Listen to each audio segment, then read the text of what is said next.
এখন দাদা আমরা আজকে যে ব্যাপারটা নিয়ে কথা বলবো সেটা হচ্ছে কমার্শিয়াল লিজ বা কমার্শিয়াল প্রপার্টি। ইউকেতে আমরা অনেক স্মল বিজনেসের সাথে কাজ করি, আপনি জানেন। আমরা হুম, কমার্শিয়াল হুম, লিজ, কমার্শিয়াল প্রপার্টি, তাদের ইন্টারন্যাশনাল রিক্রুটমেন্টের জন্য তাদের স্পন্সরশিপ লাইসেন্স নিয়ে কাজ করি। তো অনেকে টার্মটা বুঝে না যে কমার্শিয়াল লিজ বা যে কনভেন্সিং যেটা, এটাকে যদি আমরা এলাবোরেট করি, আসলে একজন মানুষ যদি বিজনেস এদেশে রান করতে চায়, স্পেশালি প্রিমিসেস নিয়ে, হুম, হুম, হুম, তো সেক্ষেত্রে কমার্শিয়াল লিজের গুরুত্ব কতটুকু এবং সেভাবে সেটা আমরা কিভাবে করতে পারি আমাদের দর্শকদেরকে যদি আজকে একটু বলেন। হুম। ওয়েল, আমি সলিসিটর সুব্রত সরকার। আপনি একটা ভালো কোশ্চেন করেছেন। আমাদের কমিউনিটির অনেকেই এই কোশ্চেনটা করে। আম, সেটা হলো যে কমার্শিয়াল লিজ মানে আমি কিভাবে, এটা মানে কি, মানে কিভাবে আমি কমার্শিয়াল লিজটা পেতে পারি, আমি ফার্স্ট টাইম বায়ার। তো সেই ক্ষেত্রে প্রথমে যেটা আসে যে head of terms. Head of terms আপনি ল্যান্ডলর্ডের কাছ থেকে পেতে পারেন।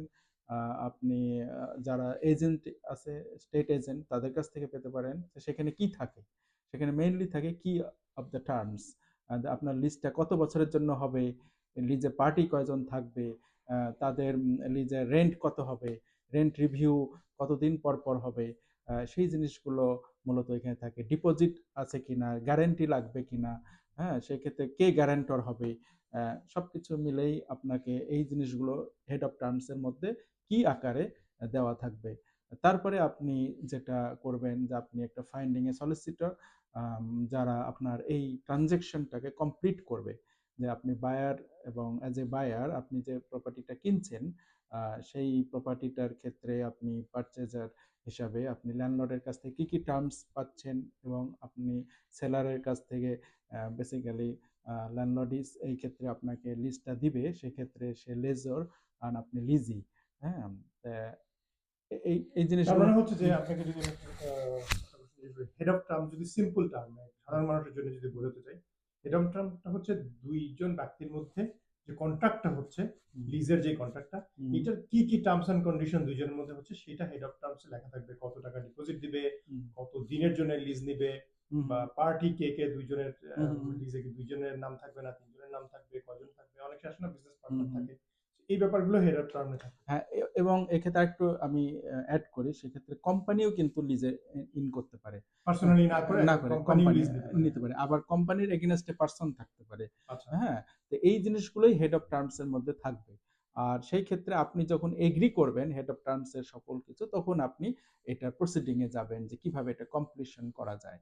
এখন যদি কেউ লিজ স্টার্ট করতে চায়, মনে করেন আজকে একটু আগে আমাকে একজন এক ভদ্রলোক পোস্টমাউন্ট থেকে ফোন দিলেন, উনি ওনার লিজটা ট্রান্সফার করতে চায়।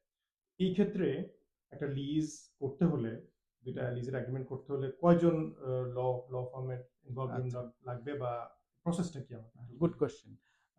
এই ক্ষেত্রে লিজ অ্যাকচুয়ালি একটা নিউ লিজ আর একটা অ্যাসাইনমেন্ট অফ লিজ। আপনি, ডিফারেন্সটা কি? হ্যাঁ, আপনি যে কোশ্চেনটা করলেন এটা very much related assignment of lease. হুম, কারণ একটা এক্সিস্টিং লিজ আছে, হুম। সেই লিজটা ট্রান্সফার হয়ে নিউ লিজের কাছে যাবে। আমাদের বাংলাদেশে যেরকম মানে সাবলেট দেয়, হ্যাঁ, হ্যাঁ, বাসা যেমন ভাড়া অলরেডি আছে, একটা রুম আরেকটা ভাড়া এক্স্যাক্টলি দিবে, সাবলেট। এক্স্যাক্টলি, হ্যাঁ, হ্যাঁ। কিন্তু এই ক্ষেত্রে আপনার প্রসেসটা ভেরি মাচ সিমিলার। হুম, একটু ডিফারেন্স হচ্ছে যে আপনার টার্মস গুলো, এটা আপনার যেটা আছে এক্সিস্টিং টার্ম, সেই এক্সিস্টিং টার্মস এর পরেই আপনি লিস্টটা ট্রান্সফার করে দিচ্ছেন একটা নিউ পারচেজারের কাছে। হুম। ফর ইনস্টেন্স আমাদের এই যে অফিসটা, এটা তো এটার জন্য আলাদা একটা ল্যান্ডলর্ড আছে। হুম, হুম, এই ল্যান্ডলর্ডের কাছ থেকে আমি অলরেডি লিজ নিয়ে ফেলছি। হুম, হুম, মনে করেন ৫ বছর বা ১০ বছরের জন্য আমাদের অফিসটা থাকবে। এখন আমার আজকে মনে হলো যে ঠিক আছে আমি এই ব্যবসা করব না। হুম, হুম, লিজটা তো আমি অলরেডি ১০ বছরের জন্য সাইন করে ফেলতেছি, লিজটা তো আমি এগ্রিমেন্টটা ব্রেক করতে পারছি না। আমি লিজটা আপনাকে দিয়ে দিব, হুম, আপনি হুম, আপনার একটা অফিস নেবেন এখানে। রাইট। এইটাকে বলে assignment of lease. Assignment remaining টার্মসটা। রিমেইনিং আর যে টার্ম ল্যান্ডলর্ডের সাথে আছে ওইটাই আপনাকে হ্যাঁ, ট্রান্সফার করে দিব। কিন্তু এই ক্ষেত্রে ল্যান্ডলর্ড কিন্তু অনেক সময় আবার নিউ টার্মস কিছু অ্যাড করতে অ্যাডও করতে পারে পারে, এটা সময় অফার সাপেক্ষে। অফার দিতে পারে, কিন্তু সেটা হতে হবে মিউচুয়াল আন্ডারস্ট্যান্ডিং এর পরে। ওকে। হ্যাঁ, আর এই ক্ষেত্রে আপনার ধরেন ল্যান্ডলর্ড নরমালি হুম, কখনোই মানে এখানে নো বলে না হুম। ট্রান্সফারের ক্ষেত্রে, কিন্তু তারা কিছু কাগজপত্র চেক করবে যিনি নিউ এন্ট্রেন্ট হবে। ওকে, বুঝতে পারছি। এখন নিউ লিজের ক্ষেত্রে বললাম আমাকে।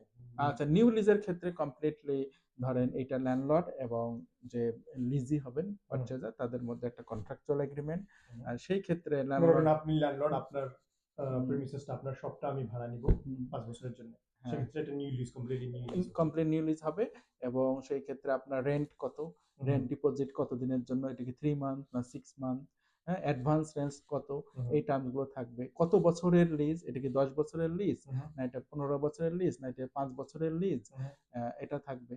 এখানে কোনো গ্যারান্টর চাচ্ছে কিনা ল্যান্ডলর্ড, সেই ক্ষেত্রে গ্যারান্টর চাইলে গ্যারান্টরটা কে হবে, সেই ক্ষেত্রে সেটা এইখানে টার্মসের মধ্যে আসবে।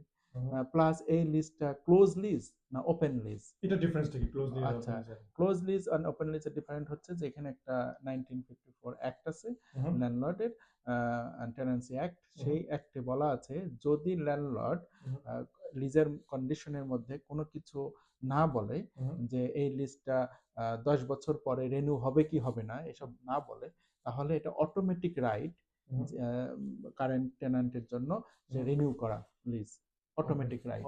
হ্যাঁ, সেখানে কিছু টার্মস কন্ডিশন আছে ল্যান্ডলর্ডের পক্ষে, ওগুলা যদি সে ইনভোক না করে, হ্যাঁ, ধরেন ল্যান্ডলর্ড এই বিল্ডিংটা ভেঙে ফেলবে, হ্যাঁ, সে আর রাখবে না, অথবা ল্যান্ডলর্ড নিজেই এখানে ব্যবসা করবে, শুরু করবে, সেই ক্ষেত্রে একটা সে বলতে পারে যে আমি আর লিজ নিউ লিজ দিব না।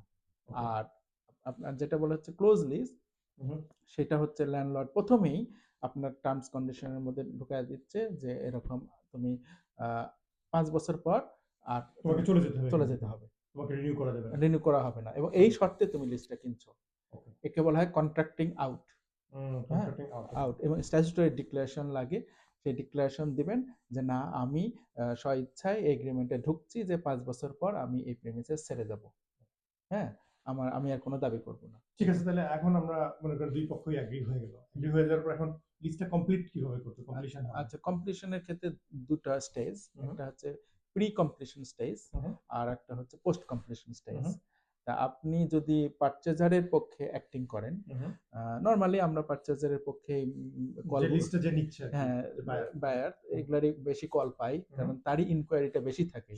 হ্যাঁ, প্রি কমপ্লিশন স্টেজে আপনার কিছু সার্চিং স্টেজ আছে, যে এটা একটা ধরনের আপনি যখন কোনো গ্রোসারি শপে যান বা কোনো যে কোনো আপনি একটা জিনিস কিন্তু দেখে কিনেন, কাটাফুটা আছে কিনা, হ্যাঁ, কাটাফুটা আছে কিনা, ডেট আছে কিনা, হ্যাঁ, এটা ভ্যালিড কিনা, হ্যাঁ, তারপরে দামটা সঠিক কিনা, এই জিনিস, এই প্রপার্টির ক্ষেত্রেও তাই, ডিউ ডিলিজেন্স। আপনি এখানে বলা হচ্ছে যে পারচেজারের সকল লায়াবিলিটিস, মানে আপনি যখন কিনবেন তখন আপনি দেখে কিনবেন।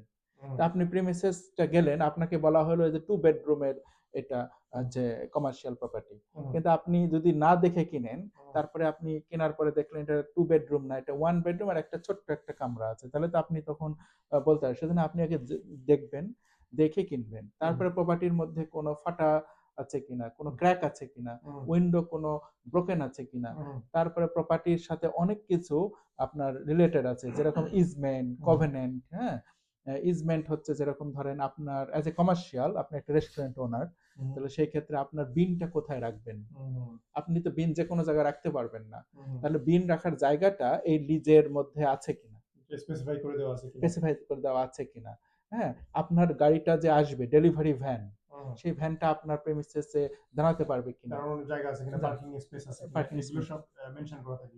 না, এগুলো দেখতে হবে ওই সার্চিং এর মাধ্যমে, যেগুলো হ্যাঁ এগুলো আছে কিনা, এই ফ্যাসিলিটিগুলো এক্সিস্ট করে। হ্যাঁ, প্রথমে আপনি কোয়েরি করতে পারেন ল্যান্ডলর্ডের কাছে, রিটেন বা ওরালি, সে কিছু উত্তর দিবে, কিন্তু সেই উত্তরের উপর রিলাই না করে আপনি কিছু সার্চিং করবেন, যেরকম লোকাল প্ল্যানিং সার্চ। এখন ল্যান্ডলর্ড বলতেছে যে এটা এই 2 বেডরুমের এটা দিবে বা 2 কামরার এটা দিবে, কিন্তু আপনি করবেন রেস্টুরেন্ট, কিন্তু ওইখানে লোকাল অথরিটি যে লোকাল কাউন্সিল ওই বিল্ডিংটাতে রেস্টুরেন্টের পারমিশন নাই, তখন তো প্রবলেম হবে, তখন আপনি ওটা রেস্টুরেন্ট করতে পারবেন না। তাহলে আপনাকে প্ল্যানিং সার্চটা করতে হবে, এই জন্য সার্চটা করতে হবে কি জন্য এই প্রিমিসেসটা আমি কি কাজে ব্যবহার করতে পারবো, আমি আমার যে বিজনেস সেটা করতে পারবো, সেটার সাথে কম্প্যাটেবল হবে কিনা, হ্যাঁ, কম্প্যাটেবল হবে কিনা, ওই প্ল্যানিং সার্চ করতে হবে। তারপর টাইটেল, এই যে ল্যান্ডলর্ড যে অফার করছে উনি অ্যাকচুয়াল মালিক কিনা, ওকে, তাহলে তার নাম ল্যান্ড রেজিস্ট্রিতে আছে কিনা এটাও সার্চ করতে হবে, হ্যাঁ, এবং এক্সাক্ট তিনি যে নাম দিয়েছেন সেই নাম আছে কিনা। তারপরে আসেন এই লিজে এই প্রপার্টির আন্ডারে কোনো চার্জ আছে কিনা, ধরেন আদার ক্রেডিটর, তারা তারা এই কোনো debt থাকতে পারে, ডেট কোনো থাকতে charge পারে থাকতে পারে, ল্যান্ডলর্ডের এগেইনস্টে, কারণ লোন নেওয়া থাকতে পারে। ব্যাংক্রাপসি থাকতে পারে, Right. অনেক কিছু থাকতে পারে।